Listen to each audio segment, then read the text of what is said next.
via YouTube.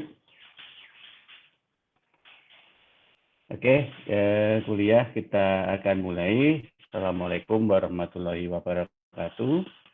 Waalaikumsalam warahmatullahi wabarakatuh. Waalaikumsalam warahmatullahi wabarakatuh. Baik, terima kasih atas kehadirannya. Sebelum kita mulai perkuliahan, saya ucapkan selamat menunaikan ibadah puasa bagi yang menjalankannya. Semoga di bulan Ramadan kali ini bisa memberikan sesuatu yang lebih di keimanan dan ketakwaan kita kepada Tuhan Yang Maha Esa. Sesuai dengan kesepakatan kemarin, kuliah malam yang biasa kita lakukan untuk bulan Ramadan seperti ini sepertinya memang tidak memungkinkan. Karena malam hari itu adalah malam kita harus beribadah. Perbanyak ibadah, mumpung pintu surga dibuka selebar-lebarnya. Oleh karena itulah maka sesuai dengan pemberitahuan kemarin, kuliah kita alihkan jamnya. Yang biasanya kita lakukan setiap Kamis malam ba'da maghrib ya. Sekarang kita ubah selama bulan Ramadan saja, di hari Ahad mulai pukul 14. Semoga yang lain nanti bisa longgar untuk melakukan perkuliahannya ya, sambil nunggu waktu berbuka puasa. Tapi ya kita kuliah tidak sampai maghrib kok ya. Ya cuman untuk menunggu saja. Setelah kita akan selesaikan itu pada saat nanti harus menyiapkan buka puasanya. Sehingga mohon untuk perkuliahan tetap bisa fokus, bisa menyimak materi yang saya sampaikan. Dan memang tantangannya kalau kuliah waktu sore hari dan puasa lagi, suasananya syahdu lagi mendung gitu ya. Semoga di tempat kalian juga begitu. Untuk Ponorogo hari ini gerimis rintik. Dan ini adalah situasi yang sangat tepat untuk mendatangkan rasa kantuk ya. Karena rasa kantuk akan berimbas pada ibadah. Tidur itu kan di waktu berpuasa adalah ibadah. Tapi semoga itu tidak terjadi karena kita mohon ada luangan waktu sedikit untuk menyimak materi kuliah kita di sisa energi yang kita miliki di bulan Ramadan ini. Oke, baik. Seperti biasa yang belum melakukan absensi ada 16 ya, ada 16 mahasiswa yang ikut di kuliah siang hari ini. Yang belum absensi monggo silakan melakukan absensi dulu di sentiknya. Baik, seperti yang kita telah diskusikan di pertemuan-pertemuan selanjutnya, sebelumnya, materi kita sampai dengan UTS nanti, salah UTS akan dimulai pada tanggal 26 April. Informasi yang saya peroleh kemarin seperti itu. Dimohon yang memang perlu disiapkan untuk bisa melakukan UTS segera disiapkan, terutama materinya ya, materi untuk ujiannya. Dan nanti kita akan melakukan UTS-nya itu seperti yang kemarin ketika kita kuliah di manajemen keuangan, yaitu menggunakan platform Classroom ya. Jadi kita nanti pakai Google Classroom, materi akan saya share di sana. Jawaban juga mohon nanti di scanning dan di share juga di situ.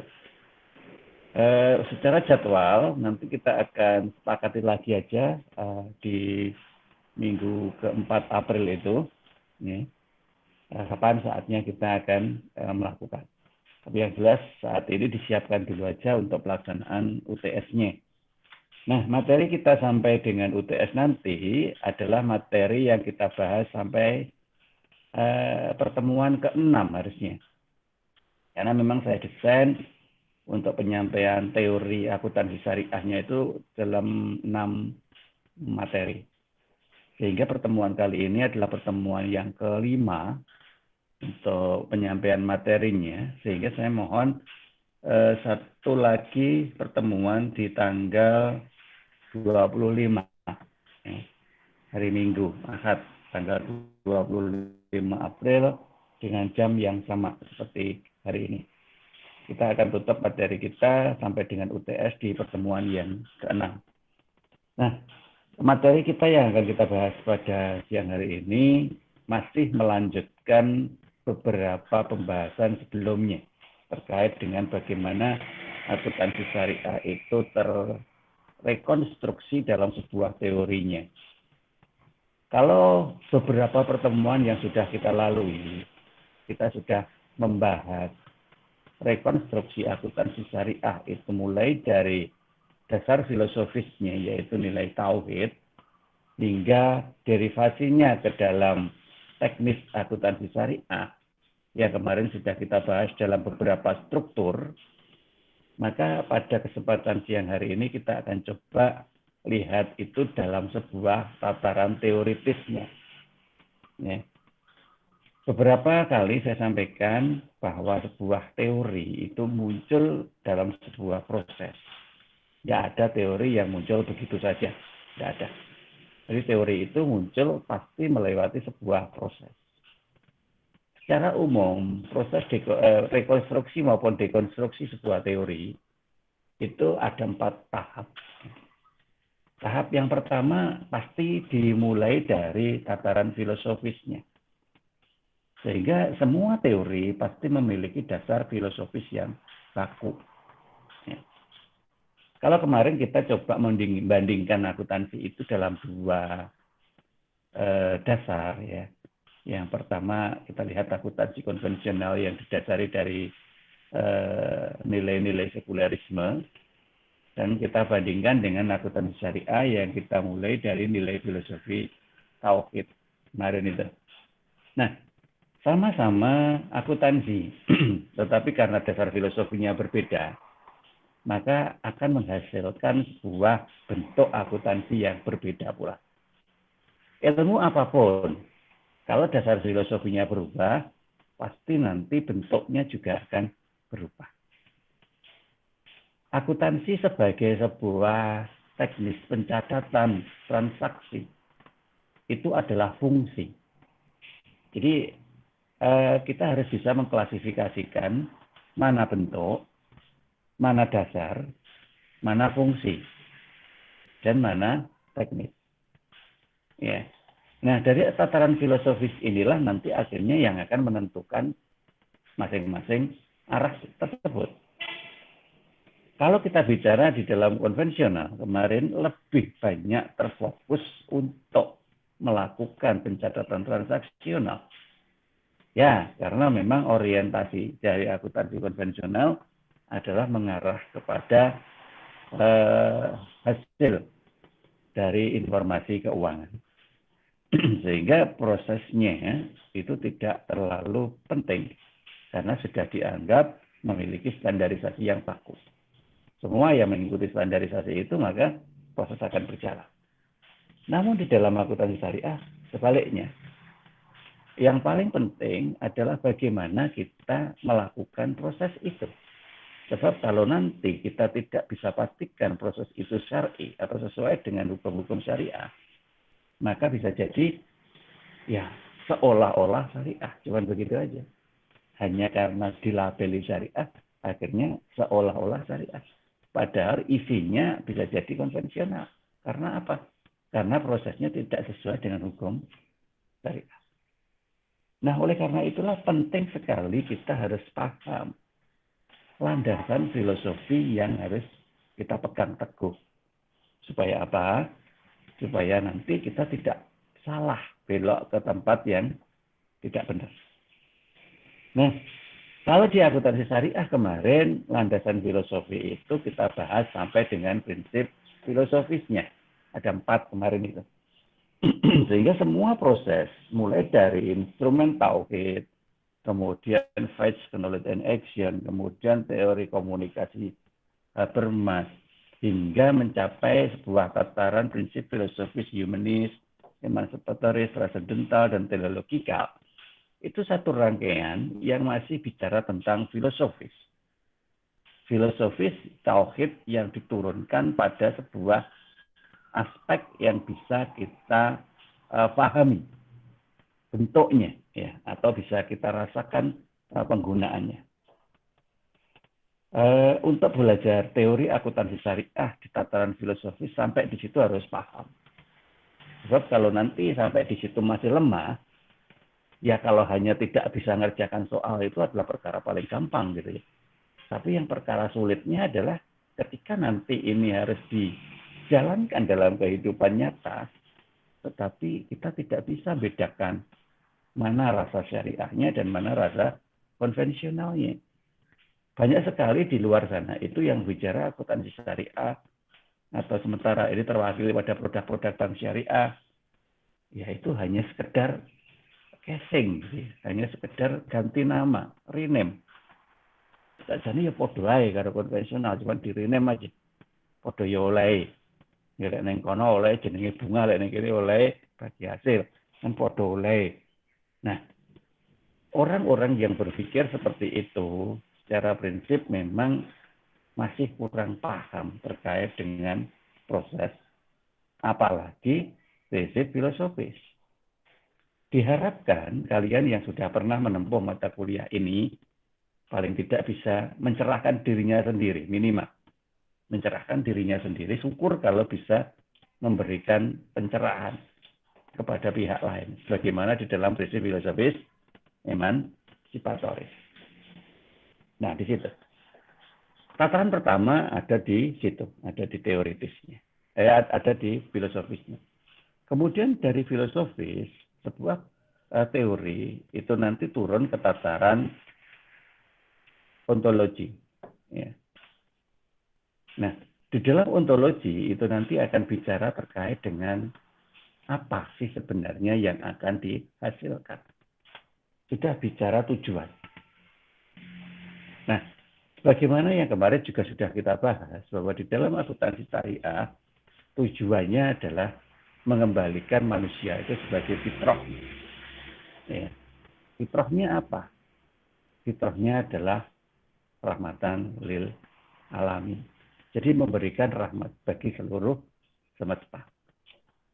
Kenapa kok dia harus melakukan itu? Ya karena fitrah yang kedua, dia datang ke dunia ini dan datang di bumi ini, ya punya misi, ya punya misi. Karena dia adalah khalifatullah fil ard. Jadi yang memang ditunjuk Allah untuk diutus datang ke bumi ini, memberikan kebaikan bagi semesta alam. Itu fitrahnya. Kembalikan ke fitrah itu. Yang penting adalah sekarang kita bisa menemukan cara.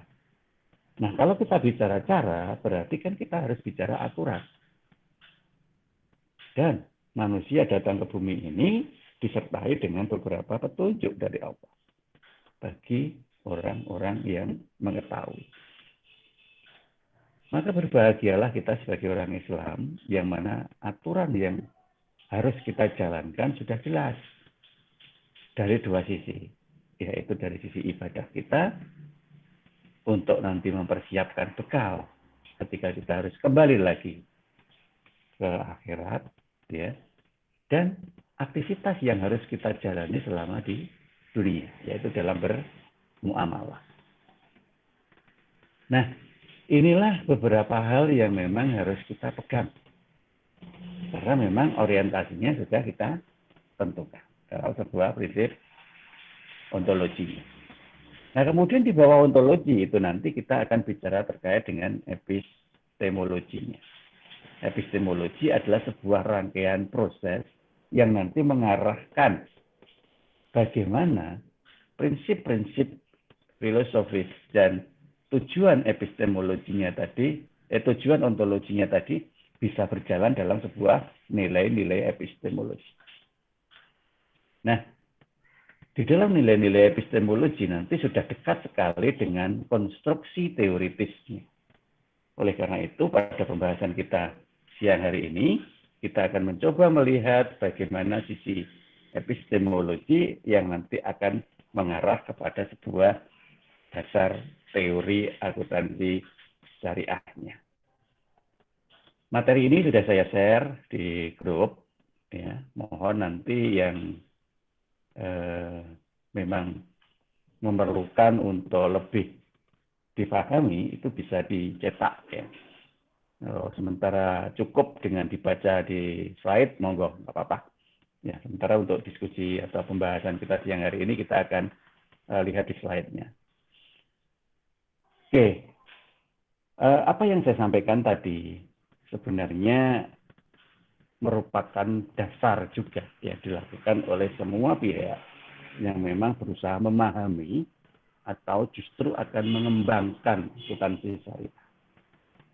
Oke, termasuk saya tunjuk sekalian sebuah lembaga yang kita sebut dengan nama AAWIFI, Accounting and Auditing Organization for Islamic Financial Institution. Memang dia for Islamic Financial Institution, untuk institusi keuangan Islam, baik secara accounting maupun secara auditing. Nah, AAWIFI itu merupakan sebuah lembaga yang memang bertugas untuk menjaga bagaimana proses akuntansi dan audit masih menggunakan nilai syariah, supaya nanti ke depan kita benar-benar bisa mengarahkan aspek syariahnya itu. Nah, oleh karena itulah yang harus kita pahami sekarang adalah bagaimana sinkronisasi antara teori akuntansi konvensional yang sudah existing sekarang ini dengan akuntansi syariah yang kita kembangkan dengan berbagai dasar paradigma tadi. Kita tidak boleh berat sebelah. Kalau nanti terlalu banyak kesyariahannya, maka fungsi dari akuntansinya juga terganggu. Ya, karena sidik-sidik oleh, sidik-sidik salah. Nah, fungsi akuntansinya justru akan terganggu. Karena kalau kita bicara di aspek syariah untuk aktivitas akuntansi, ini kita bicara terkait dengan muamalah. Ya, bukan bicara tentang ibadah. Tolong benar-benar itu dipegang, ya. Kalau Islam ini masih diterjemahkan itu campur menjadi satu, bahaya. Karena nanti mana aktivitas muamalah, mana aktivitas ibadah, samakan hukumnya. Padahal hukumnya beda. Kalau pertemuan yang akan datang kita akan bahas hukum-hukum muamalah. Kalau nanti masih dicampur, maka seolah-olah ketika kita bertransaksi sama dengan ketika kita beribadah. Ya, itu yang repot. Kalau ibadah memang benar. Banyak aturan yang memang harus kita taati. Karena kalau prinsip ibadah itu semuanya dilarang. Kecuali yang diperbolehkan. Nah ini, tolong dipegang. Semuanya dilarang. Kecuali yang diperbolehkan. Ini aturan ibadah. Sehingga kita harus benar-benar memperhatikan apa yang diperbolehkan. Ya. Hanya itu aja. Jadi anggaplah semua nggak boleh. Kecuali yang boleh. Nah, beda dengan yang di muamalah. Kalau muamalah sebaliknya. Kalau di muamalah itu semuanya itu boleh. Ya. Semua boleh. Semua diizinkan. Kecuali yang dilarang. Nah, kalau muamalah begitu. Karena manusia pada prinsipnya kan makhluk bebas. Free will. Ya. Bebas berkehendak. Nah, gara-gara saking bebasnya manusia itu berkehendak, maka apapun itu boleh dilakukan. Apapun itu. Sehingga supaya untuk menjaga manusia itu tetap on the track dalam koridor sesuai dengan aturan agamanya, maka ada beberapa ketentuan yang tidak boleh dilakukan. Seperti ketika Allah menyampaikan kepada Nabi Adam saat masih di surganya, bahwa apapun boleh kamu lakukan di surgaku ini, kecuali satu. Jangan dekati buah kuldi. Nah, berarti kan apapun boleh sebenarnya. Nah, kecuali memang ada aturan yang tidak mengizinkan.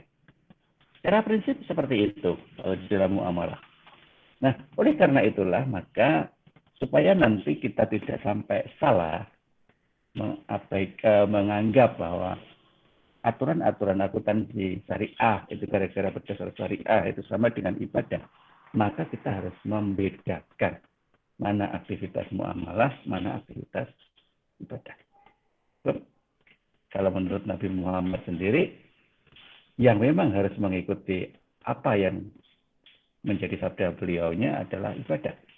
Sedangkan kalau untuk urusan muamalah, silakan dipikir sendiri, silakan diterjemahkan sendiri. Berdasarkan dari dasar-dasar yang mengaturnya. Nah, oleh karena itulah nanti di sini harus tetap nilai akuntansi yang sudah ada, yang existing itu harus tetap kita jaga. Pertama adalah tujuan dari akuntansi itu sendiri yang nanti menjadi sebuah tujuan laporan keuangan, yaitu menyediakan informasi yang menyangkut posisi keuangan, kinerja, serta perubahan posisi keuangan suatu perusahaan dan bermanfaat untuk mengambil keputusan ekonomi. Ini prinsip juga. Prinsip dalam menentukan arah atau tujuan. Informasi macam apa yang harus kita munculkan?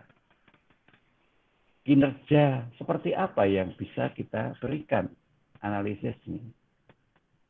Dan bagaimana proses perubahan posisi keuangan suatu perusahaan itu terjadi? Itu harus terlaporkan. Yang jadi pembeda adalah proses pelaporannya itu harus mengikuti ketentuan yang ada pada aturan akuntansi syariah. Kalau begitu berarti proses dari pelaksanaan transaksinya itu juga harus menggunakan aturan-aturan syariah. Karena apa? Karena tujuan dari keputusan ekonomi yang diambil nanti adalah keputusan ekonomi yang syar'i juga. Nah, ini loh yang harus kita pegang. Nah, oleh karena itulah, maka mekanisme dari elemen struktur akuntansinya atau hierarkinya secara prinsip itu sama antara akuntansi syariah dan akuntansi konvensional. Secara prinsip ya, saya bicara prinsip, bukan secara proses. Ya, kalau secara proses sudah beda. Kalau tapi secara prinsip sama. Yaitu sama-sama harus diorientasikan atas tujuan laporan keuangan itu sendiri. Nah, supaya tujuan laporan keuangan yang seperti disampaikan tadi terjaga. Terjaga itu artinya tidak dihafal ya, tidak. Tetapi benar-benar bisa diimplementasi. Kalau hanya dihafal itu biasanya jadi teori saja. Tetapi kalau diimplementasi biasanya kita berputar untuk mencari cara yang paling sesuai. Karena masing-masing tempat itu biasanya mempunyai kejadian yang berbeda-beda. Nah, oleh karena itulah maka ada turunan dari sebuah tujuan tersebut untuk bisa benar-benar digunakan. Yaitu sebuah standar akuntansi yang baku. Nah, sebagaimana teori tadi, untuk mencapai sebuah standar akuntansi itu juga melewati beberapa tahap. Kalau teori tadi kan ada tahapannya ya, mulai dari filosofis, epistemologis, sampai dengan teoritis. Nah, sedangkan kalau di dalam elemen struktur akuntansi, tujuan laporan keuangan itu nanti harus didasari dari postulat akuntansinya dan konsep teoritis akuntansinya. Yang keduanya nanti digunakan untuk membentuk prinsip dasar akuntansi. Nah, prinsip dasar akuntansi inilah yang melatar belakangi masing-masing nomor di dalam standar akuntansi. Untuk lebih detailnya, materi ini akan kita bahas di teori akuntansi di beberapa pertemuan semester yang akan datang. Ya. Tapi untuk sekilas saja di sini kita akan coba berikan penjelasan definisinya. Ya. Postulat itu adalah sebuah pernyataan yang dapat membuktikan kebenarannya sendiri atau bersifat sebagai sebuah aksioma, ya, di mana semua pihak itu sudah bisa menerimanya. Karena apa? Karena sama-sama tahu bahwa itu mempunyai relevansi dengan tujuan keuangan pada masing-masing jenis akuntansinya. Kalau akuntansi konvensional, ya tujuan akuntansi konvensional. Kalau yang syariah, berarti ya tujuan akuntansi syariah. Nah, itu untuk detail contohnya kita bahas belakangan ya. Kemudian kalau konsep teoritisnya, konsep teoritis itu artinya merupakan sebuah pernyataan. Sama-sama pernyataan yang bisa memberikan kebenarannya sendiri. Ya. Tetapi kalau di dalam postulat itu diterima karena kesesuaiannya berdasarkan bagaimana akuntansi itu digunakan. Ya. Sama-sama tujuan, tetapi bagaimana akuntansi itu digunakan itu kalau postulat, sedangkan kalau konsep teoritis sama, ya dia diterima karena memang sudah dianggap benar, ya benar artinya memang memiliki kesesuaian dengan tujuan laporan keuangannya, tetapi kalau di dalam konsep teoritis itu bisa menggambarkan sifat akuntansi itu. Ya. Jadi bedanya di sini. Kalau di dalam postulat itu diterima karena sesuai dengan tujuan di mana akuntansi itu dipakai. Ya. Sesuai dengan tujuan di mana akuntansi itu dipakai. Itu postulat. Kalau konsep teoritis itu diterima berdasarkan dari sifat atau karakteristik dari akuntansinya. Kalau kita ibaratkan ini menjadi sebuah proses, ya. Ketika kita bicara postulat, itu seperti ini, misalkan ya. Kita tahu bahwa akuntansi itu digunakan bagi sebuah perusahaan yang berkeinginan untuk terus melakukan aktivitas usaha. Ya. Jadi nggak usah disuruh, nggak usah ditebak, nggak usah diduga. Setiap akhir tahun, pasti perusahaan itu membuat laporan keuangan. Nah, itu mewakili dari salah satu postulat akuntansi, yaitu going concern. Yaitu perusahaan itu terus melakukan aktivitasnya sepanjang waktu. Nah, sehingga hal-hal seperti ini tidak perlu lagi dilakukan. Besok dia buat laporan keuangan atau enggak ya? Enggak perlu dilakukan karena memang dia sudah sudah dengan sendirinya akan melakukan itu sebab itu bagian dari postulat. Sedangkan kalau kita bicara tentang konsep teoritis, karena bicara tentang karakteristik, ya, anggaplah salah satu dari karakteristik akuntansi itu adalah dicatat dalam sebuah satuan unit moneter, ya, dengan angka. Jadi segala sesuatunya bisa dinilai dengan nilai nominal uang. Nah, sehingga untuk mengakui suatu proses itu akan terwakili dalam sebuah bagian akunnya. Ya. Akunnya masuk kategori apa? Itu ada di posisi laporan keuangan apa? Misalkan laba.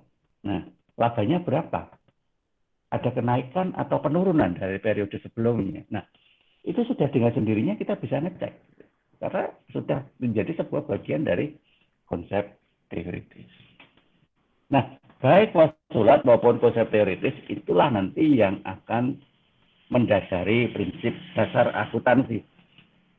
Di mana pengertiannya adalah kondisi yang mendasari seluruh output yang dijabarkan dari tujuan laporan keuangan, postulat, dan konsep teoritisnya sebagai dasar pengembangan teknik penyusunan laporan keuangan. Nah, misalkan kita kenal ada prinsip accrual, ada prinsip cash basis. Nah, salah satunya itu ya. Maka di situ tentunya ketika kita memilih, kita pakai accrual atau cash, itu karena kita sudah mengerti bagaimana nilai postulatnya, kita ngerti bagaimana konsep teoritisnya. di mana postulat dan konsep teoritis itu ditentukan berdasarkan dari tujuan laporan keuangannya tadi. Nah, seperti itu. Jadi memilih salah satu prinsip akuntansi itu harus ada riwayat, ya ada hierarkis, tidak memilih berdasarkan suka-suka, tidak. Nah, sehingga dari sinilah nanti kita tahu bahwa standar akuntansi mana yang lebih cocok untuk diadopsi. Ya, mau PSAK nomor berapa, misalkan. Kalau akuntansi konvensional, karena postulat, konsep, dan prinsipnya itu adalah konvensional, sekularisme, maka PSAK yang dipakai adalah PSAK nomor 1. Nah, misalkan akuntansi syariah nanti, karena semuanya itu diorientasi pada aspek syariah, maka PSAK yang dipakai adalah PSAK nomor 100. Ya. Pertemuan kita selepas UTS, nanti kita sudah membahas PSAK. Sehingga mumpung saya ingat, tolong nanti disiapkan. Nah, ini saya berikan tugas jauh-jauh hari sebelumnya ya. Sehingga saat nanti kita pada saatnya membahas materinya, saya harap kalian sudah memiliki. Ya, walaupun itu minimal hanya ada di dalam sebuah soft copy gitu ya. Tolong disiapkan PSAK, ya, akuntansi syariah. Mulai dari PSAK 100, ya, kerangka dasar penyusunan dan penyajian laporan keuangan syariah, ke PSAK nomor 100, atau boleh juga masih menggunakan PSAK nomor 59. Ya, walaupun itu sebenarnya sudah dicabut, ya, sudah tidak berlaku. Tapi kalau sementara hanya untuk belajar, nggak apa-apa. Ya, PSAK nomor 59. Tapi afdolnya pakai PSAK nomor 100, ya. Dan nanti kita akan membahas masing-masing dari prinsip dasar akuntansi syariahnya itu. Mulai dari PSAK nomor 101, kalau minimalnya itu sampai dengan PSAK nomor 106. Minimal ya. Di 101, 102, 103, 104, 105, 106. Ya. Tolong itu nanti disiapkan. Tapi kalau mau lebih lengkapnya lagi, siapkan sampai dengan PSAK 109. Ya, kalau memang mau lebih lengkapnya lagi. Saya memang tidak bisa menjelaskan itu satu persatu. Secara waktu nggak memungkinkan, tapi setidaknya beberapa ketentuan-ketentuan yang paling sering terjadi dalam realitasnya, misalkan kerjasama bagi hasil, kemudian zakat, infak, sedekah, kemudian kerjasama saling menyumbang nilai nominal modalnya, itu akan kita bahas nanti. Nah, itulah beberapa hal yang nanti di dalam standar akuntansi syariah diperlukan untuk beberapa dasar transaksional yang ada di dalamnya. Tapi sebelum mengarah ke sana, kita bahas teori-teori dasarnya dulu. Sebelum kita mengarah ke PSAK, kita mulai dulu dengan beberapa dasar-dasar yang dipakai untuk menyusun PSAK sendiri. Ya, ini nanti akan kita bahas lagi di mata kuliah teori akuntansi. Tapi setidaknya saya kenalkan dulu bahwa PSAK itu muncul, tidak begitu saja muncul atau hasil dari kreasi IAI di Indonesia. Itu. PSAK itu adalah hasil adopsi dari beberapa standarisasi yang lebih dahulu muncul. Untuk riwayat nanti akan saya ceritakan di teori akuntansi. Tetapi ada salah satu di dalam riwayat pembentukan standar akuntansi itu oleh sebuah lembaga akuntansi keuangan internasional, ya, yang disebut dengan nama APB. Lewat APB Statement. Dan di dalam APB Statement itu ada beberapa nomor. Ya. Saya tidak bisa menjelaskan semuanya. Kita ambil aja yang paling relevan, yaitu APB Statement nomor 4, yang bicara tentang tujuan laporan keuangan. Ya, secara prinsip memang dari awal standar akuntansi itu ada, tujuan laporan keuangan itu bedakan jadi 2. Yaitu tujuan khusus, dan tujuan umum dengan kondisi seperti itu. Kalau secara khusus, ya hanya menginginkan laporan itu sesuai dengan GAAP. GAAP itu kalau di Indonesia namanya PABU ya. Prinsip akuntansi yang berterima umum. Artinya sesuai dengan standar sehingga siapapun yang baca laporan keuangan itu paham. Nggak usah ada take off. Itu tujuan khususnya. Sedangkan yang umumnya, ya yang jelas memberikan informasi tentang sumber ekonomi. Ya, memberikan sumber informasi terkait dengan kekayaan bersih dalam aktivitas usahanya. Nah, itu tujuan umum. Sehingga beberapa laporan keuangan itu nanti pasti punya beberapa hal yang menunjukkan itu. Kemudian tujuan yang ketiga adalah tujuan kualitatif. Tujuan kualitatif itu sebenarnya mengakomodir aspek kualitatif dalam akuntansi. Artinya beberapa hal yang sebenarnya itu ada, tetapi tidak bisa dijelaskan dalam laporan keuangan. Karena tidak support dengan prinsip dasar penyampaian laporan keuangan yang menggunakan satuan mata uang. Ya. Karena ini tidak bisa diformulasikan dalam satuan mata uang, maka dia menjadi sebuah pembahasan terpisah. Sehingga menjadi tujuan kualitatif. Yaitu relevansi, understandability, variability, neutrality, timeline, comparability, dan completeness. Memang lebih detailnya insya Allah nanti akan kita bahas di mata kuliah teori akuntansi. Oke, sekedar tahu dulu aja. Beberapa hal itu tadi sebenarnya tetap harus kita akomodir. Walaupun kita bicara dalam tataran syariah Islam. Nah, kenapa kok harus kita akomodir? Ingat, kita itu masih hidup di mana akuntansi keuangan itu yang paling dominan ada di masyarakat kita. Tentunya kita tidak bisa tiba-tiba kemudian mengisolasi diri dalam sebuah bingkai masyarakat Islami dengan semua aturan yang benar-benar hanya menggunakan dasar syariah. Tidak bisa. Ya. Dari itu naif sekali kalau menurut saya. Bagaimanapun juga kita harus bisa melebur. Harus bisa menyatu. Karena dengan menyatu itu maka kita bisa mengaplikasikan prinsip dasar teleologika. Emansipatoris dan teleologika. Sehingga nanti akan bisa benar-benar menentukan nilai humanis yang akan kita jadikan tujuan. Nah, oleh karena itu, walaupun semuanya itu memang ditentukan oleh sebuah masyarakat, tetapi ideologi yang digunakan di dalam Islamnya itu bukan Islam yang kaku. Karena kita tadi bicara muamalah. Apapun boleh dilakukan dalam muamalah itu. Kecuali memang benar-benar ada hukum yang melarangnya. Nah, beda dengan ibadah loh ya. Nah, kalau ibadah memang lebih kaku, lebih prinsip. Nah, itu ibadah. Tapi kalau muamalah itu lebih fleksibel. Sehingga ideologi Islam yang akan dipakai untuk dasar ekonomi Islamnya nanti harus bisa merepresentasikan 4 prinsip filosofis kemarin itu. Humanis, emansipatoris, transendental, dan teleologikal dalam kerangka dasarnya. Nah, di sini.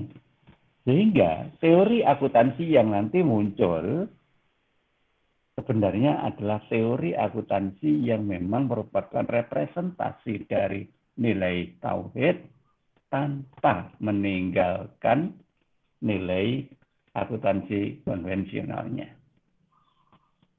Nah, oleh karena itu kita gampang nanti bisa membayangkan kalau begitu praktek akuntansinya bagaimana. Sebab kalau nanti semua itu yang sudah ada ditinggal, maka seolah-olah kita membangun praktek akuntansi baru.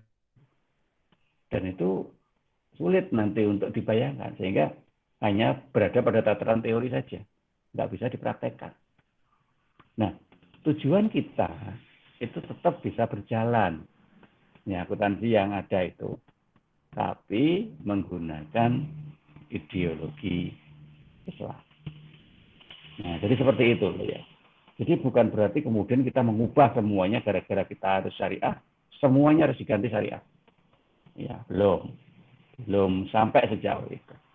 Makanya kemarin saya sampaikan, kita menjalankan proses rekonstruksi dulu, yaitu akuntansi yang sekarang itu existing, kita sesuaikan dengan nilai-nilai syar'i. Nah, seperti itu ya. Nah, oleh karena itulah, konsep di dalam akuntansi Islam itu sendiri, di dalam proses pembukuannya, itu ada beberapa hal yang memang diperhatikan. Ya. Mulai dari siapa nanti yang akan melakukan, kegiatan muamalahnya itu benar-benar sesuai dengan syariah, dan ada proses pencatatannya. Nah, yang paling kelihatan adalah proses accountingnya ini, proses pencatatannya ini. Jadi tidak boleh hanya sekedar normatif, gitu. Nggak boleh. Jadi outputnya itu memang benar-benar output laporan keuangan dengan standar akuntansi yang jelas. Bukan outputnya itu hanya berdasarkan ungkapan uraian dari ilustrasi, tidak bisa. Ya. Nah, sehingga yang paling memungkinkan saat ini dilakukan adalah melakukan rekonstruksi. Nah, dalam proses rekonstruksi itu tentunya kita akan mencoba mengklarifikasi manakah hal-hal penting yang nanti menjadi dasar akuntansi yang bersifat syariah. Artinya apa? Artinya yang konvensionalnya itu diketahui karakteristiknya, sehingga benar-benar bisa dipastikan apakah karakteristik itu masih syar'i atau tidak. Kalau memang tidak, ya langsung tidak kita pakai, kemudian kita ganti. Ya. Yang jelas dimulai dari dasar filosofinya. Kalau kemarin kita bicara sekularisme dengan beberapa pembahasan seperti yang sudah kita bahas itu, artinya yang diutamakan adalah rasionalitas, sedangkan di dalam syariah, rasionalitas itu nanti.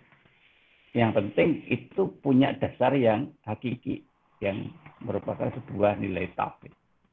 Ketuhanan yang Maha Esa, unity of God. Nah, di sini saya tidak lagi menjelaskan ini loh ya, karena saya sudah menjelaskan itu berulang kali di dalam setiap pertemuan. Tolong itu benar-benar diingat dan dicerna ya. Jadi kita bicara di sini itu dalam posisi saya memberikan banyak hal yang sifatnya harus perlu dicerna lagi. Jangan ditafsirkan mentah-mentah, nanti salah arah kalian. Ya. Nah, oleh karena inilah cara kita untuk belajar melakukan pengembangan. Karena kalau nanti kita hanya menerjemahkan itu saklek mentah-mentah, maka tidak akan berkembang. Ya, akuntansinya nanti justru akan balik lagi ke konvensional. Itu kalau dari dasar filosofis. Kemudian dari prinsip, jelas kalau di dalam sekuler, dalam konvensional tadi ada prinsip sekuler, individualis, profit oriented. Sedangkan kalau di dalam Islam jelas kembali ke dalam ini tadi fitrah dari manusia, rahmatan lil alamin. Nah, kemudian ada beberapa dasar kriteria yang memang harus kita pahami di dalam konvensional, yaitu tentang lebih pada hukum dagang masyarakat kapitalis. Informasinya pun juga disajikan berdasarkan dari tujuan. Informasi yang tidak sesuai tujuan memang tidak disajikan. Pertanggungjawaban itu ya hanya horizontal sesama manusia kepada pemilik yang mana adalah sesama manusia. Nah, berarti kan itu belum utuh, gitu kan? Belum utuh sebagai seorang manusia yang memang di dunia ini ada aturan yang harus dijalankan. Maka di dalam Islam akhirnya disesuaikan, dasarnya tidak hanya sekedar apa yang menjadi aturan di dunia saja.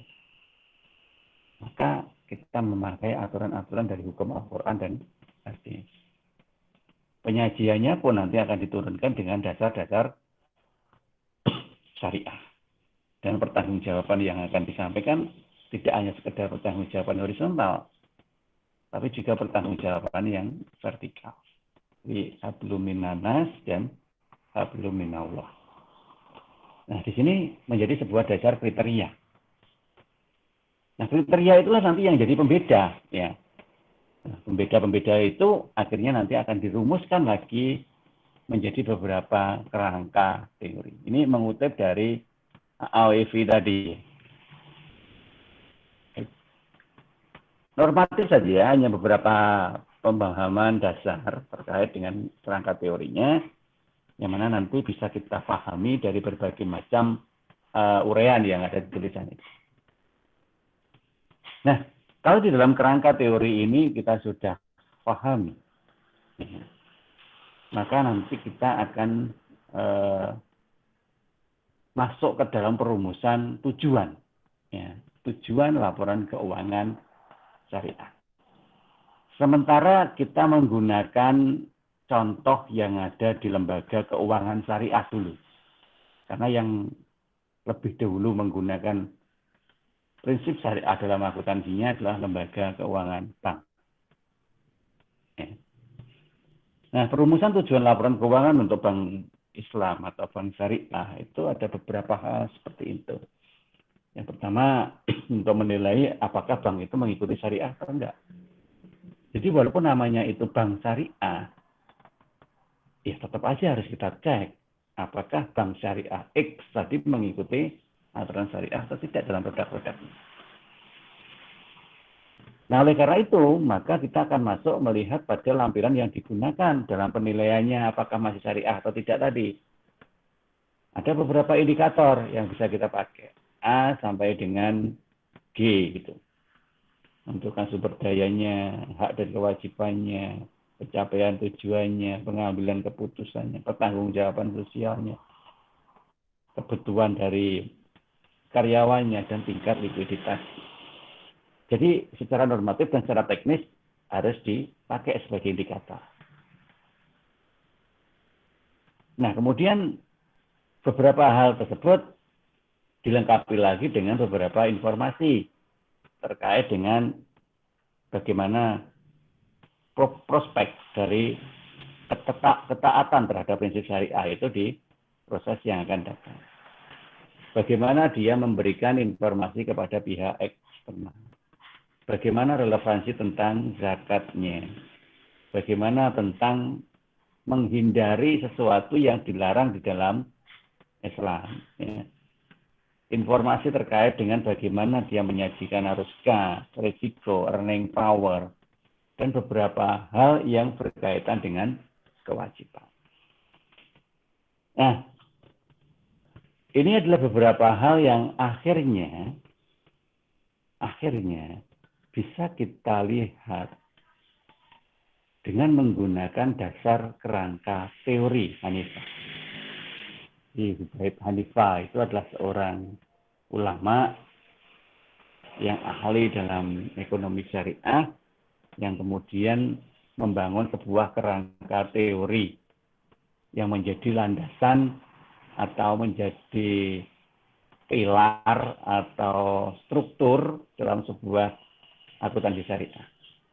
Level pertama adalah ini, Quran, hadis, fikih, ya, termasuk qiyas, ijma, dan ijtihad. Itu ada di level pertama di kerangka teorinya. Level keduanya adalah syariah itu sendiri, ya, di mana harus kita sesuaikan dengan tujuannya, ya, yaitu menciptakan keadilan sosial dan kebaikan serta merealisir kebaikan masyarakat di dunia wal akhirat. Kemudian di level ketiga itu sudah mengarah kepada proses, ya, proses dalam hubungan masyarakat, yaitu tentang menentukan etika dan moralitas. Ya. Kemudian di level keempatnya, nah, itu sudah masuk ke dalam aspek kebersamaan di dalam nilai masyarakatnya, yaitu dari aspek politisnya, aspek ekonominya, dan aspek sosialnya. Nah, masing-masing sudah ada penjelasan singkat yang ada di pengertian-pengertian di masing-masing level tersebut, ya. Nah, kemudian dari level-level tersebut, jadi dari 4 level itu kita bisa bayangkan, nanti ada gambarnya ya, saya tunjukkan gambarnya aja deh. Itu menjadi sebuah gambar piramida. Ya. piramida yang level pertama itu yang paling atas, yang paling lincip gitu ya. Dimana itu karena piramida maka semakin ke bawah kan semakin lebar gitu kan. Artinya apa? Artinya memang di level pertama yang paling lincip itu adalah suatu kondisi yang sifatnya sangat normatif karena terbatas pada ketentuan-ketentuan yang di 3 hal itu tadi aja. Level kedua merupakan turunan sehingga dia lebih diperjelas, lebih berkembang. Dan level ketiga itu semakin berkembang sampai level keempat yang menyentuh ke aspek kemasyarakatan. Nah, dari segalanya yang ada di dalam dimensi di dalam level-level ini tadi akhirnya akan menghasilkan dimensi akuntansi syariah itu dalam 3 hal. Yang pertama jelas ridha Allah, ya jelas karena tujuan utama kita menjalankan semua ketentuan tadi karena semata-mata mengikuti aturan dari Allah sehingga untuk mengharap ridho dari Allah itu kalau secara totalnya, ya, secara maksimalnya. Ya. Nah, di situ nanti harus bersentuhan juga dengan konteks kemasyarakatannya. Karena mengharap ridho Allah itu tidak sepenuhnya hanya bisa kita lakukan secara individual. Tidak boleh malahan ya. Karena manusia adalah makhluk sosial yang memang harus berinteraksi dengan semua manusia-manusia yang lain. Sehingga harus terciptalah aspek yang didasari dari prinsip humanis sehingga tercapai keadilan ekonomi dan sosial. Nah, namun walaupun demikian tidak boleh mengorbankan kepentingan pribadi, ya tetap harus mengikuti apa yang menjadi orientasi kepentingan pribadi kita dengan asumsi kepentingan pribadi yang dimaksud di sini adalah kepentingan pribadi yang sudah mengikuti aturan-aturan syariat. Sehingga batasan di dalam kepentingan pribadinya adalah dibatasi oleh nilai-nilai syariat. Nah, sehingga ukuran yang nanti akan kita gunakan, nah di sini ya. Jadi memang kalau kita lihat di beberapa penjelasan ini, maka apa yang harusnya dilakukan di dalam prinsip syariah itu tidak murni seperti apa yang ada di konvensional. Kalau konvensional, beberapa tujuan, beberapa dimensi, apalagi kalau bicara ukuran, itu semuanya kan harus terwakili secara kuantitatif, gitu ya. Harus terwakili secara nominal. Misalkan kita mengukur likuiditas, ya likuiditas yang baik itu kalau kisarannya di atas 4%. Jadi 4% itu kan nilai nominal, kuantitatif. Namun kalau di dalam syariah, kuantitatif itu hanya sebagai ukuran standar atau sebuah ukuran dasar. Jadi bukan orientasi. Kalau di konvensional itu orientasi karena menjadi target capaian. Ya. Kalau di syariah belum menjadi sebuah orientasi. Dia hanya menjadi sebuah proses. Bagian dari proses untuk menilai. Sehingga orientasi atau tujuannya bukan itu. Bukan nominalnya itu, tetapi beberapa hal kuantitatif. Bagaimana yang kita bahas di sini tadi dari sisi dimensi maupun dalam sisi ini pengukuran dan pengungkapannya. Misalkan kita bicara zakat, ya. Jadi sebesar apapun laba yang dihasilkan kalau itu belum kita keluarkan zakatnya, maka itu dianggap belum sah, belum sempurna. Ya. Sehingga karena zakat itu menjadi orientasi setelah laba, maka tujuan akhir dari suatu aktivitas usaha itu bukan laba, tetapi zakat. Jadi orientasinya adalah besaran zakat yang harus terkumpul. Karena sudah jelas asnaf-asnaf yang nanti akan menjadi aliran dari zakat tersebut. Ya. Kalau di dalam akuntansi konvensional kan yang terakhir laba. Setelah laba selesai. Laba bersih selesai. Paling kalau mau dilanjut ya nanti arahnya ke laba ditahan akan menjadi modal gitu aja di neraca. Tetapi kalau di sini tidak. Itu iya tetap berjalan tetapi bukan menjadi orientasi. Yang menjadi orientasi adalah zakatnya. Sehingga kita harus mampu memberikan nilai zakat sebesar sekian. kita harus memberikan nilai zakat untuk bisa mengentaskan kemiskinan di daerah X. Harus bisa membangun suatu masjid, membangun suatu apapun di situ yang bermanfaat untuk umat. Nah, itu orientasinya. Jadi bukan apa. Kemudian orientasi yang kedua adalah bebas bunga. Jadi segala sesuatu yang berpotensi menimbulkan bunga di dalam teori-teori bunga itu ya tidak boleh dilakukan di situ. Bunga tidak sama dengan hasil, ya, karena beda di proses. Walaupun pada hasil akhirnya sama-sama memperoleh, tetapi kalau prosesnya itu beda, maka tidak bisa disamakan. Ya, seperti itu. Jadi jangan dilihat pada hasil akhirnya, tapi dilihat pada proses. Untuk bisa mengatakan ini adalah sebuah bunga yang berpotensi riba, atau ini adalah sebuah perolehan yang tidak berpotensi riba, itu harus dilihat dari proses. Ya, tidak boleh hanya di hasil akhir saja. Kemudian orientasi bisnisnya adalah hasil. Ya. Jadi karena tadi memang tujuannya untuk mencapai sesuatu yang bermanfaat, dan hasil inilah nanti yang diharapkan untuk bisa memberikan manfaat, tetapi tidak boleh melakukannya secara ilegal dan spekulatif. Jadi ini aspek-aspek yang memang dilarang. Jadi ya, semua boleh, tetapi ada yang nggak boleh. Maka harus diperhatikan mana yang tidak boleh. Salah satunya adalah unsur spekulasi dan bisnis yang ilegal. Kemudian yang keempat, indikatornya adalah kasih sayang Allah. Silahkan mencari semua referensi yang ada dan pemahaman kita sebagai orang Islam. Bagaimana caranya supaya Allah itu sayang kepada hamba. Salah satu ciri yang paling gampang ditemukan adalah ketika itu disapa oleh Allah. Hai orang-orang yang beriman. Jadi, kasih sayang Allah hanya diberikan kepada orang-orang yang beriman. Beriman dan beramal saleh. Nah, oleh karena itu, maka ciptakan kondisi seperti itu supaya mendapatkan kasih sayang Allah.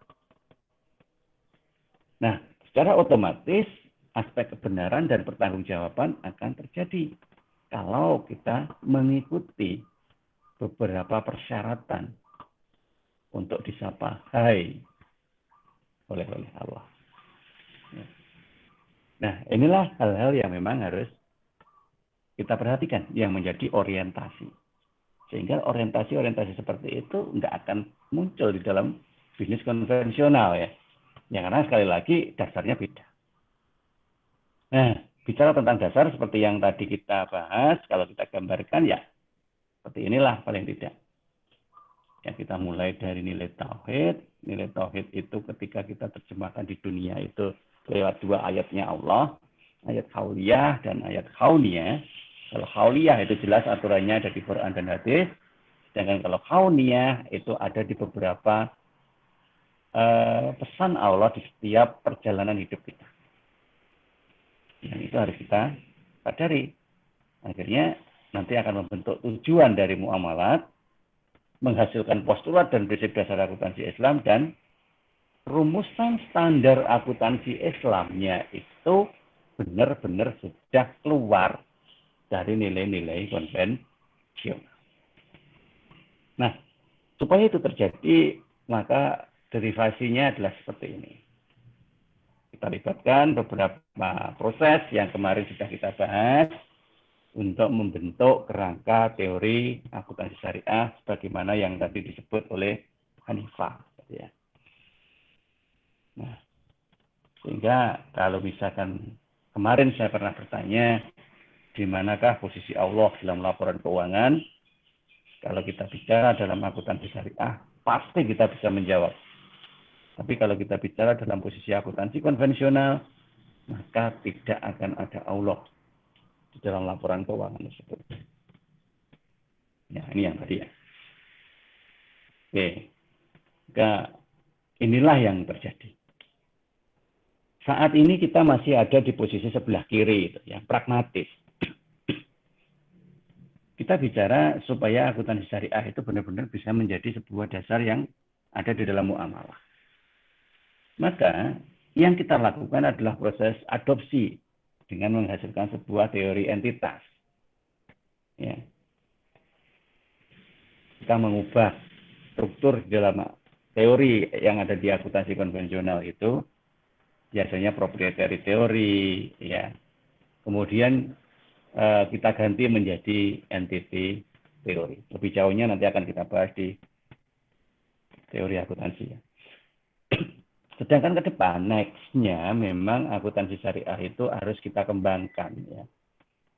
Dikembangkan berdasarkan prinsip idealisnya. Sehingga nanti teorinya bergerak. Tidak hanya sekedar entity teori, tetapi sudah mengarah ke enterprise teori. Namun, tantangannya sangat luar biasa. Apa? Sebab benar-benar kita harus pure, murni syariah. Nah, karena targetnya tidak sekedar hanya adopsi. Kalau adopsi sih berdasarkan apa yang sudah ada, kemudian kita rekonstruksi. Tetapi kalau untuk enterprise teori itu harus building, ya. Building sifatnya sudah membangun bentuk baru. Sudah dekonstruksi sehingga arahnya ke tazkiyah. Ya. Yaitu pensucian. Mensucikan semua yang ada. Sehingga bentuk-bentuk lama itu sudah tidak kita gunakan. Sedangkan kalau di dalam adopsi, bentuk lama itu masih ada. Ya, sehingga kita masih menemukan banyak kemiripan antara akuntansi konvensional dan akuntansi syariah. Tapi kalau di dalam sebuah enterprise teori yang nanti akan kita building, itu arahnya ke tazkiyah. Jadi benar-benar disucikan. Rubah semuanya bentuknya. Sehingga yang muncul adalah syariah enterprise teori, bukan entity teori. Nah, untuk bisa ke sana memang perlu proses. Untuk level kalian di S1 memang belum, ya. Belum. Untuk memulai ke enterprise teori, nanti kita ya agak berat kajiannya, ya. Ngajinya kitabnya tambah ini ya. Sehingga bagi kalian yang memang tertarik untuk hal seperti ini harus lanjut ke strata 2. Syukur kalau bisa ke strata 3. Itu benar-benar bisa building enterprise teorinya. Nah, sementara kita tinggalkan dulu itu, karena kita memang belum mengarah ke sana. Tetapi harus kalian ketahui bahwa proses ini berjalan. Ya. Para akuntan yang studinya masuk ke S2, S3, yang mengarah ke akuntansi syariah, konsentrasinya sedang melakukan itu. Kita belum tahu kapan itu nanti akan terbangun, tapi yang jelas saat ini sudah mulai muncul bangunan syariah enterprise teori itu. Oke, ini just to know dulu aja ya. Yang sekarang kita fokus adalah yang dari sisi pragmatisnya. Nah, inilah bentuk dari piramida yang tadi saya sebut sebagai kerangka teorinya Hanifah. Kerangka teori di level pertama adalah dasar, level kedua adalah tujuan, level ketiga adalah aktivitasnya, dan level keempat adalah orientasi letak dari penerapannya. Al-Quran, hadis, fikih, qiyas, ijtihad, dan ijma itu merupakan prinsip paling utama yang nanti akan membentuk nilai syariah yang bertujuan untuk al-adil dan al-ihsan, ya. Keadilan sosial. Yang mana itu nanti harus bisa merealisasikan keuntungan di dunia wal akhirat. Sehingga dibentukkan beberapa karakteristik mendasar yang harus dimiliki oleh seseorang. Ketika karakteristik itu sudah tertanam di dalam diri, maka di 3 aspek politik, ekonomi, dan sosial itu nanti akan terbentuk. Nah, sehingga kalau itu nanti sudah masuk ke dalam diri masing-masing pihak yang akan melakukan, di sini kita bisa melihat, ya, melihat perbedaannya. Melihat itu kan hanya bisa dilakukan bagi orang yang memang punya sudut pandang. Bagi yang tidak punya sudut pandang, memang nanti melihatnya masih samar, ya, masih abu-abu, masih belum berbentuk, ya, masih remang-remang. Gitu. Karena memang belum jelas sudut pandang apa yang dipakai untuk melihat. Oleh karena itulah maka sudut pandang yang kita pakai dari sisi postulat dan prinsipnya tadi aja. Ya, biasa contohkan tadi, salah satu postulatnya adalah going concern. Ada lagi postulat yang lain, yaitu entity. Ada postulat lain, yaitu periode akuntansi. Nah, postulat yang keempat, unit pengukuran. Dan postulat kelima adalah pengungkapan penuh. Nah, kemudian prinsipnya adalah objektivitas, materialitas, dan konsistensi dan konservatisme. Itu prinsip. Jadi 1 sampai 5 itu adalah contoh postulat. Di mana di dalam akuntansi konvensional dilakukan dengan hal-hal seperti yang ada di penjelasan itu. Dan akuntansi syariah, akuntansi Islam, itu dilakukan dengan penjelasan seperti yang ada di sebelahnya itu. Ya, tolong dilihat dari sisi postulat dan prinsipnya aja. Supaya nanti setidaknya kita bisa memberikan pembeda. Ya, dalam sebuah bingkai struktur akuntansi, di sisi apa sih bedanya antara syariah dan konvensional. Ya, sehingga kalau nanti ada pertanyaan atau ada permasalahan terkait dengan pembeda di dalam sisi akuntansi konvensional dan syariah, maka kita bisa melihat dari postulat dan prinsip. Ya, jadi jangan salah, postulat itu adalah urutan 1 sampai dengan 5, prinsip itu urutan 6, 7, 8, dan 9. Nah, disitulah nanti kita bisa memberikan penjelasan apa yang ada di dalam akuntansi konvensional dan apa yang ada di dalam akuntansi syariah, supaya tidak sampai rancu, ya, tidak sampai ke abu-abu, tidak sampai ke remang-remang tadi. Kalau remang-remang nanti akhirnya campur lagi, sehingga kita tidak bisa membedakan apa yang terjadi di konvensional dan di syariah. Nah, sehingga kesimpulannya, karena salah satu yang menerapkan prinsip syariah dalam lembaga keuangannya adalah bank, ya, maka tujuan lembaganya adalah seperti ini.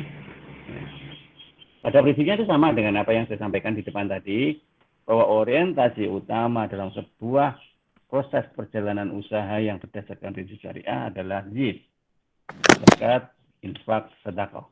Jadi bukan laba. Ya. Kalau di akuntansi konvensional memang laba. Ya. Tapi di dalam syariah laba belum berakhir. Laba harus dilanjut untuk menghasilkan suatu nilai zakat, infak, dan sedekah. Oleh karena itu nanti di dalam laporan keuangan di akuntansi syariah itu tidak sama jumlahnya dengan akuntansi konven. Ya. Kalau akuntansi konven kan cuma 5 itu ya. Kalau akuntansi syariah nanti bisa 7 sampai 8. Ya, karena ada tambahan terkait dengan pengakuan transaksional sesuai dengan aspek nilai syariahnya. Nanti kita akan bahas itu di penjelasan kita setelah UTS, ya. Sebelum kita memulai beberapa standar yang berlaku di dalam prinsip syariah. Mungkin begitu yang bisa kita bahas pada sore hari ini, ya, siang sampai sore hari ini. Jika ada yang memang perlu ditanyakan, monggo. Sambil nunggu waktu menyiapkan, berbukanya masih jauh, ya. Sambil menunggu waktu untuk menyiapkan berbuka puasa, monggo silakan. Kalau memang ada yang mau ditanyakan, monggo.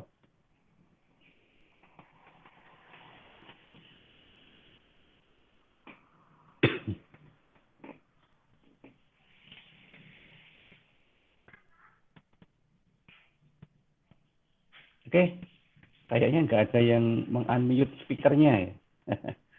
Semuanya masih, ya, Mas Rizka, ya, Mbak Rizka. Iya. Yang mau ditanyakan? Mau tanya, Pak.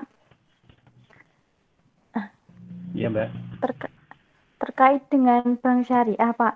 Kebanyakan orang kan masih berpikiran kalau sama aja dengan bank konvensional. Soalnya dari mana nanti pegawainya dibayar kalau nggak dari bunga. Itu gimana sih, Pak? Oke, baik, Mbak Rizka. Seperti yang tadi saya ingatkan, ya, sebenarnya yang tadi saya sampaikan itu juga sekaligus mengingatkan kita Ya, kita semua. Pertama, kita harus bisa membedakan cara berpikir, ya. Ketika melihat dari sisi konvensional dan melihat dari sisi syariah. Membedakan cara berpikir. Sebab kalau nanti dicampur, maka semuanya menjadi samar, ya, abu-abu tadi. Ketika orang berpikir bahwa akuntansi yang dipakai di bank syariah, akuntansi yang dipakai di bank konvensional, yang nanti akan menentukan progres dari perjalanan banknya itu sendiri, itu adalah sama, itu karena memang melihat aspek transaksional masing-masing bank itu hanya berdasarkan fungsi dari bank tersebut. Bank, apapun jenisnya, apapun bentuknya, itu fungsinya sama, yaitu sebagai sebuah intermediary, ya, penghubung antara pihak yang surplus dana dan pihak yang minus dana. Sama dengan akuntansi yang kita bahas, akuntansi syariah ini. Sekali lagi, saya kan menekankan pembahasan akuntansi syariah ini dari sisi pragmatis, ya, dari sisi rekonstruksi,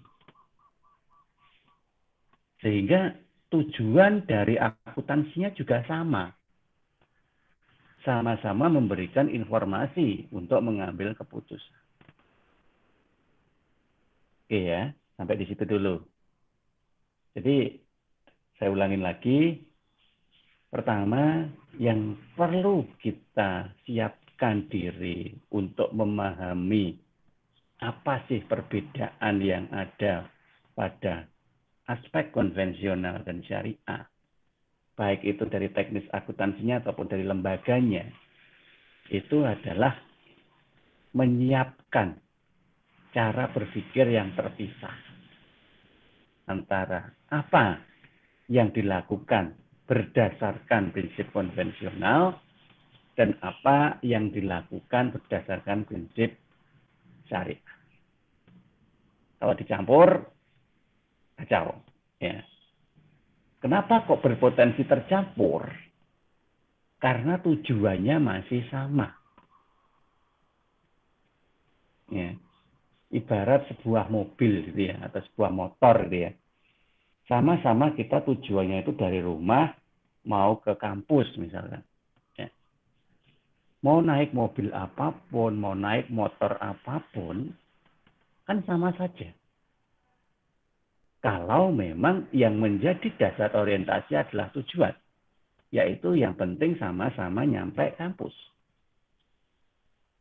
Tetapi kalau kemudian kita berpikir secara terpisah, oh ternyata kalau naik motor itu seperti itu, kalau naik mobil itu seperti itu. Itu baru dua jenis kendaraan aja.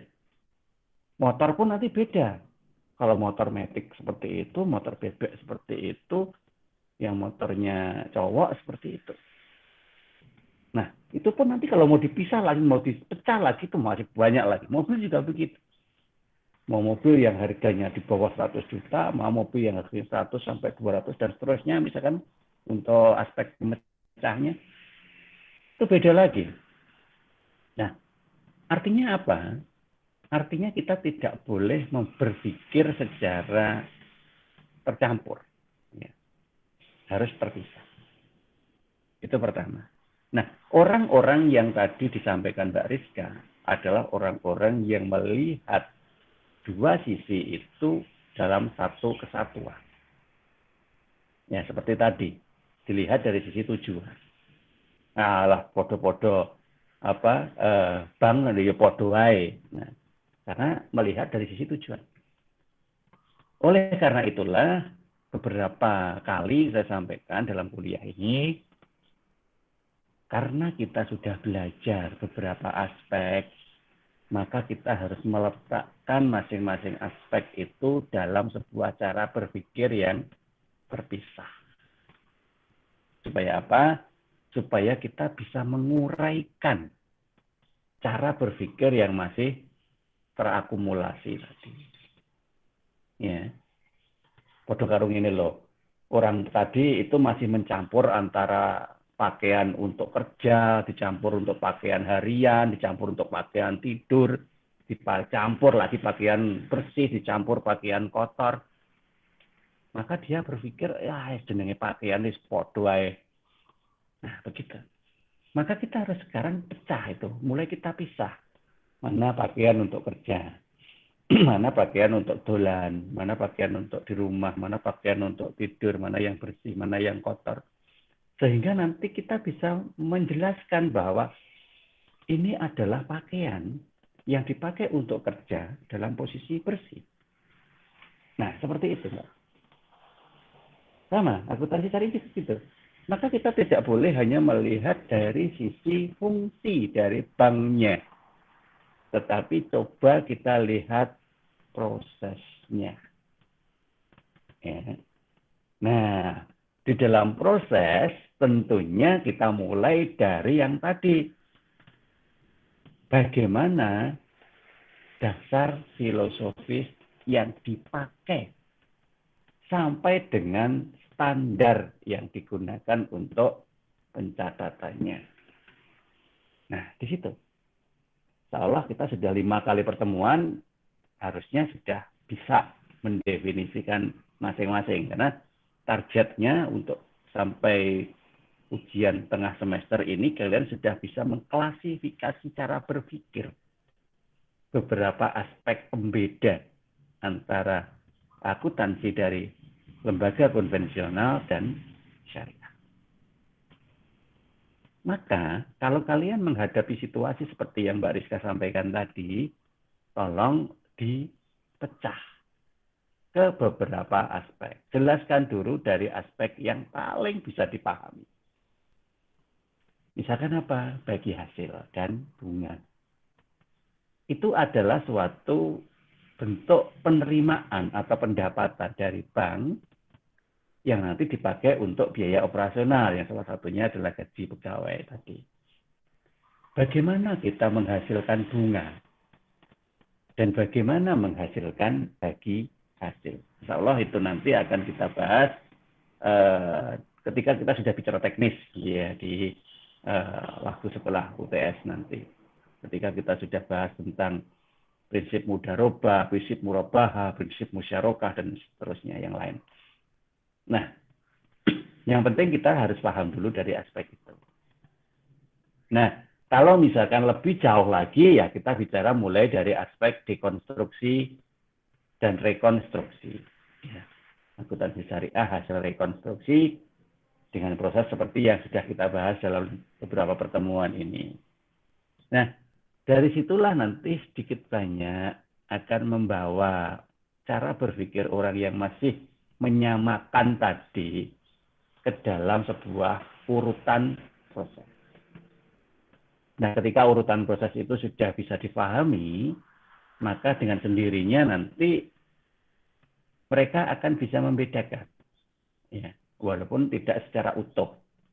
Sudah bisa membedakan bagaimana kita memperoleh hasil dalam sebuah mekanisme yang berjalan secara syariah dan bagaimana kita memperoleh hasil dalam mekanisme sebuah transaksi konvensional. Oke, jadi begitu Mbak Rizka. Untuk secara teknis memang ada yang sudah kita bahas dan ada yang nanti akan kita bahas. Oke. Begitu, ada yang perlu ditanyakan lagi, monggo. Atau yang lain, silakan.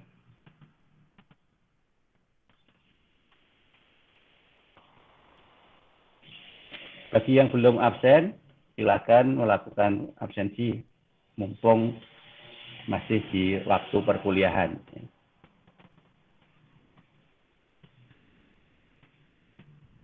Oke, ada yang menyampaikan lagi atau cukup kita selesaikan sampai di sini? Mungkin sudah banyak yang kepikiran apa yang mau disiapkan untuk berbuka puasanya nanti.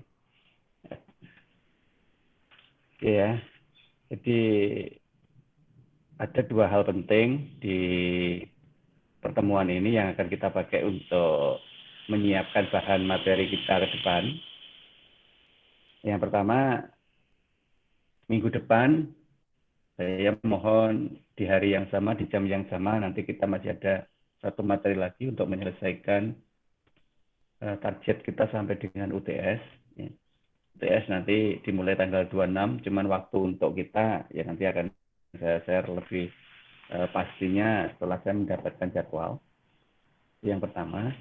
Kemudian yang kedua, tolong mulai disiapkan beberapa PSAK akuntansi syariah. Saya tidak menuntut dalam bentuk hard copy, ya soft copy juga tidak apa-apa. Disyukur kalau mau beli, ya, syukur gitu ya. Tertarik dengan akuntansi syariah, beli PSAK syariah saja. PSAK syariah itu tidak sama dengan PSAK yang tebel itu loh ya. Kalau yang tebel itu PSAK semuanya itu ya, konvensional dan syariah jadi satu di situ.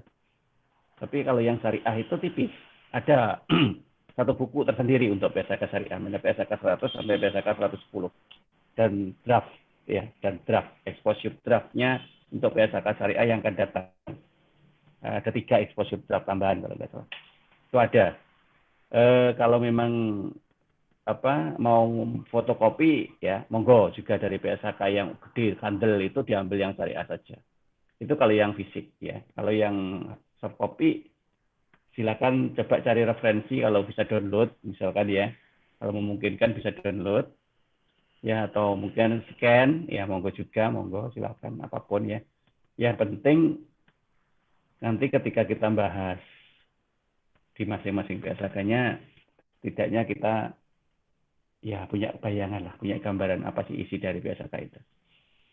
Itu 2 hal itu mohon disiapkan untuk kita pakai setelah UTS nanti.